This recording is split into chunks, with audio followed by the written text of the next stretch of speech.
이렇게 거리에서 연설을 강의처럼 하게 될 줄은 몰랐는데요. 여러분, 요 근처에서 2016년에 아마 그게 10월경이라고 기억을 하는데 2016년에 어떤 일이 있었는지 기억나시나요? 제 기억으로는 중학생 6명이 당시에 최순실 딸이 벌였던 불공정한 행위에 대해서 비판하는, 항의하는 그러한 시위를 여기서 6명이 가졌던 거죠. 그게 확대돼서 촛불혁명이라는 게 되리라고는 아무도 예상 못했죠. 그거 기억나세요? 그래서 그 이후에 2016년에 토요일마다 저 광화문에서 대통령 탄핵을 요구하는 집회가 정기적으로 열렸던 거 기억나세요? 예, 그게 대한민국을 바꿔놨죠. 여러분, 오늘이 며칠인가요? 2022년 5월 22일이에요. 기억하기도 쉽죠? 예, 이 날을 좀 기억해야 될 것 같습니다. 오늘이 우리 아이들을 해방시키는 그러한 날의 출발점이 될 것이다, 이렇게 생각합니다.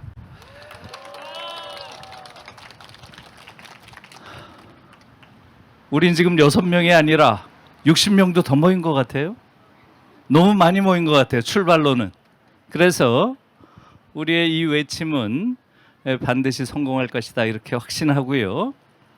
이제부터 이런 문제가 왜 중요한지 제가 조금만 말씀드릴게요.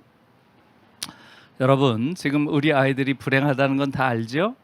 예, 아까도 여러 가지 지표로 보여줬고, 그 지표들을 보면 우리가 예상한 것보다 더 끔찍하죠? 그래서 정말 어린아이들, 여기도 어린아이들이 이렇게 있는데 아이들을 볼 때마다 미안해요, 너무나. 아이고, 이 아이들이 어떻게 이 땅에 태어나가지고 앞으로 삶이 좀 편치 않겠구나. 정말 이런 미안한 마음이 다 있죠. 예, 이런 미안한 마음이 더 이상 계속돼선 안 될 것 같습니다. 지금 한국은 우리 아이들이 적당히 불행한 나라가 아니에요. 아까도 여러 가지 지표를 보여줬지만 전 세계에서 아이들이 이렇게 불행한 나라는 없어요. 너무 끔찍합니다. 지금 한국이 아이들이 공부는 좀 잘해요. 공부는 좀 잘하는 건 사실입니다.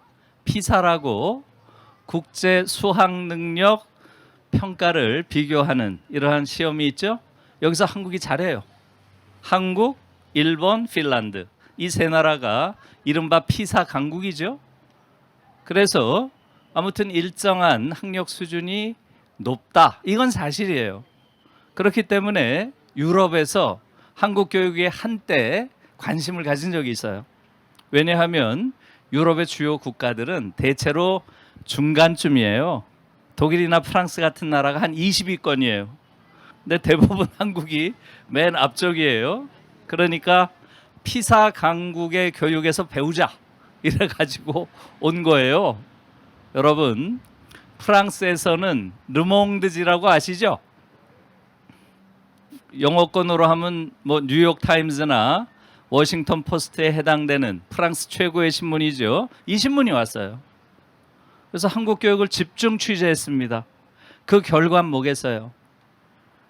그 결과가 이겁니다. 제가 그대로 인용할게요. 한국의 교육은, 한국의 학생들은 전 세계에서 가장 불행한 아이들이다. 왜냐하면 한국의 교육은 가장 경쟁적이고 가장 고통을 주는 교육이기 때문이다, 이래서요. 여러분, 우리 어른들이 그렇지 않다, 이렇게 반박할 수 있나요? 예, 우리가 우리 아이들이 참 불행하구나 하는 건 느끼지만 전 세계에서 가장 불행하구나, 이런 줄은 몰랐죠. 지금 우리 상황이 이렇게 심각하다는 거예요. 그리고 같은 무렵에 독일에서도 왔어요. 독일에서는 어디가 왔을까요? 독일은 더 거창하게 왔어요.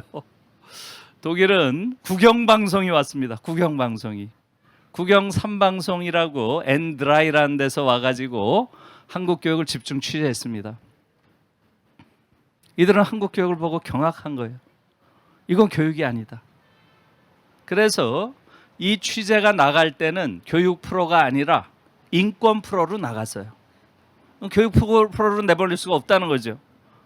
지금 한국에서 교육이라고 부르는 것은 아이들 인권에 대한 유린이요, 조직적인 학대라고 본 거예요. 그래서 이건 인권 유린과 학대라고 걔들이 규정을 했습니다. 조금 전에 우리 박은선 변호사님이랑 또 우리 기자님이 여러 가지 이야기하신 걸 보면 이거야말로 어른들이 조직적으로 우리 아이들을 학대하는 것이죠. 이것을 지금 30여 년, 길게 보면 해방 이후 지금까지 간단 없이 해온 거예요. 세상에 이런 나라가 어디 있어요? 이것을 그러한 끔찍한 상황이라는 걸 인식했으면 이젠 바꿔야죠. 그런데 바꿀 의지도 없는 거죠. 사실은 우리 아이들이 얼마나 끔찍한 상황에 있는가 하는 것은 조금 전에 나온 이야기만이 아니죠. 너무나 많은 지표들이 한국의 아이들은 행복한 아이는 불가능하고 또 이런 교육 하에서 정상적인 아이가 자라는 것도 불가능하다. 이것을 보여주고 있잖아요. 문제는 뭐예요? 어른들이죠. 지금 이 사회, 이 국가 또 여기서 사는 보통 어른들, 이 어른들이 너무나 문제인 거죠. 제가 최근에 묘하게도 고등학생, 대학생들이 강연을 청하는 경우가 많아요. 이전에는 그렇게 많지 않았는데 최근에 와서 고등학생, 대학생들이 제 강연을 청하는 경우가 많아서 많이 강연을 하는데요. 제가 가서 늘 그런 얘기를 해요. 여러분들은 너무나 억압을 받고 있으니 최대한 자유롭게 생활하면 좋겠다. 여러분들이 원하는 것을 해라. 모든 금지를 금지해라. 이런 말을 합니다. 그러나 한 가지는 절대로 해서는 안 된다. 어른들을 믿지 마라. 특히 한국의 어른은 절대 믿지 마라. 여러분들의 미래에 전혀 관심이 없다. 여러분들이 어떻게 되든 이렇게 무관심한 어른들이 사는 나라는 제가 보기엔 지구상에 없어요. 제가 요즘에 이 꼭 교육 문제가 아니지만 기후 생태 변화 문제 관련해서 작년 9월에 독일에서 총선이 있었죠. 우리는 3월에 대선이 있었죠. 지난 독일 총선에서 가장 큰 정치적 이슈가 뭐였는 줄 아세요? 기후 생태 변화 문제가 전체 이슈의 46%를 차지했어요. 46%. 미래 세대가 살아갈 이 지구를 어떻게 지켜야 될지, 미래 생명에 대해서 이 어린아이들이 앞으로 살아갈 세계를 어떻게 지켜야 될지, 또 아직 태어나진 않았지만 미래 지구에 살아갈 이 생명에 대해서 우리 어른들이 어떤 책임감을 가져야 되는지, 이 문제를 가지고 가장 치열하게 정치적인 토론을 벌인 거예요. 지난 3월에 한국을 한번 돌아보세요. 한국에서 정치가라고 하는 자들이 나와서 벌인 행태들 한번 보세요. 독일의 선거가 완전히 미래 세대를 위한 선거라면 한국의 선거는 어떻습니까? 완전히 과거를 둘러싼 선거예요. 얼마나 못된 놈들인지 서로 비난하는 것. 그것도 모자라서 저들은 또 얼마나 못된 여성들인지 그걸 가지고 싸운 거 아니에요? 정말 너무너무 분통이 터지는 일입니다. 그래서 한국의 어른들이 얼마나 미래에 대해서, 우리 어린 세대에 대해서 관심이 없는지 그런 걸 보여줬다고 저는 생각하고요. 그것뿐만이 아니죠. 미래에만 관심이 없는 게 아니라 지금 우리 아이들이 현재 겪고 있는 고통 아무런 관심이 없어요. 교육 문제가 다루어진 적이 없어요. 정말 경악스럽습니다. 지금 전 세계에서 가장 불행한 아이들이 살고 있는 나라가 이 나라라고 하는데, 전 세계가 공인했는데 정작 정치가들은 아무런 관심이 없어요. 그것은 뭐 여든 야든 진보든 보수든 따질 게 없습니다. 그래서 저는 지금 한국 정치에 기댈 게 없다고 봅니다. 제가 아까 말씀드린 것처럼 여기서 모였던 6명이 한국 정치를 바꿨어요. 오늘 여기 한 100분 이상 모인 것 같아요. 여기서 모이신 분들이 앞으로 광화문 촛불의 불씨가 되길 바랍니다. 진심입니다. 우리가 움직여서 우리 아이들을 해방시켜야 됩니다. 그렇지 않으면 한국 사회에 미래가 없어요. 우리가 움직여야 되는 이유는 우리 아이들이 불행해서만이 아닙니다. 한국 교육을 받으면 우리 아이들이 나빠져요. 우리 아이들이 아주 이상한 괴물이 됩니다. 여러분, 그저께 연세대학교 아이들이 한 행동을 알고 계신가요? 모르세요? 연세대학교 학생들이 어떻게 했나요? 학교에서 집회를 벌이는 청소부들을 고발을 했어요. 고소를 했어요. 학습권 침해라고. 정말 어처구니가 없는 일입니다. 얼마 전에 서울대학에서 또 똑같은 일이 있었어요. 한국 교육에 잘 적응했다고 하는 아이들일수록 완전히 괴물들입니다. 그런 아이들을 우리가 우등생이라고 길러낸 거예요. 여러분, 한국 교육을 잘 받으면 어떤 인간이 될 것 같아요? 아마 여기 부모님들은 아이고 우리 아이들이 열심히 공부해서 스카이 가면 좋겠다 이렇게 생각하시죠? 스카이 가면 뭐가 좋을까요? 한국 사회에서 악랄하게 착취하는 지배자가 되지 않으리라고 누가 보장할 수 있죠?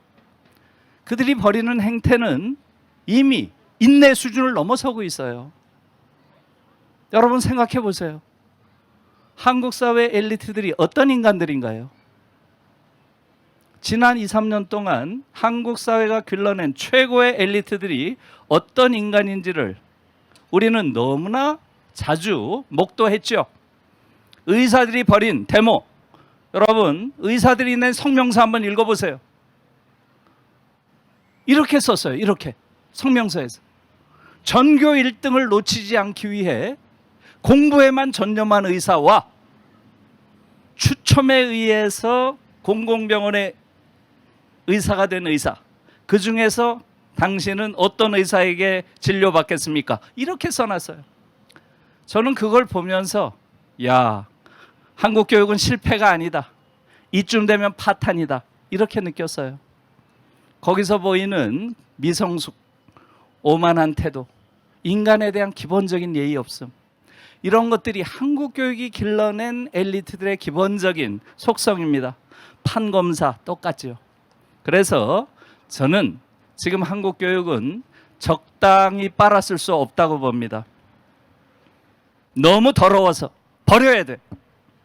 그리고 완전히 근본적으로 새로운 그러한 교육을 만들지 못하는 한 우리나라에서 우리 예쁜 요 아이들이 존엄한 인간으로, 성숙한 인간으로 자라는 게 불가능합니다.